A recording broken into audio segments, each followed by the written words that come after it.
अस्सलाम वालेकुम जी। मैं इस वक्त बिन्ते फातिमा ओल्ड हाउस इस्लामाबाद में मौजूद हूँ और आज माहत की सालगिरह है। माहत और उनके घर वालों ने स्पेशल रिक्वेस्ट की है कि पहले हमारी तमाम माएँ दुआ देंगी माहत को, उसके बाद वो अपने घर में सालगिरह करेंगे। तो अभी इस वक्त हम माहत के लिए जो है वो केक भी काटेंगे और माएँ जो हैं वो उनको दुआ भी देंगी। शहनाज आंटी, आप माहत के लिए हाफिज बेटा, हैप्पी बर्थडे टू यू। हम आपके लिए दुआ कि अल्लाह ताला आपकी ज़िंदगी में बरकत दे और अल्लाह ताला आपकी ज़िंदगी में खुशियाँ दे। Happy birthday you Mahatma Mahatma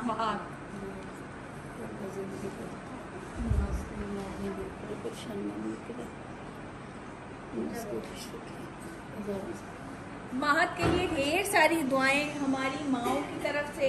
अल्लाह ताला उनको ढेरों इस तरह की सालगिरह देखने नसीब करें और उनकी ज़िंदगी में भी ढेरों सारी खुशियाँ आएँ, अपने माँ बाप का फरमाबरदार औलाद बनें। आमीन। अभी हम सालगिरह करते हैं और चलें केक काटें।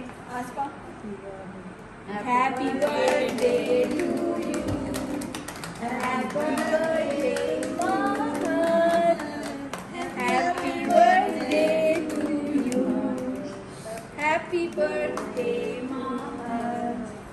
ढेर सारी दुआएं की माहत के लिए।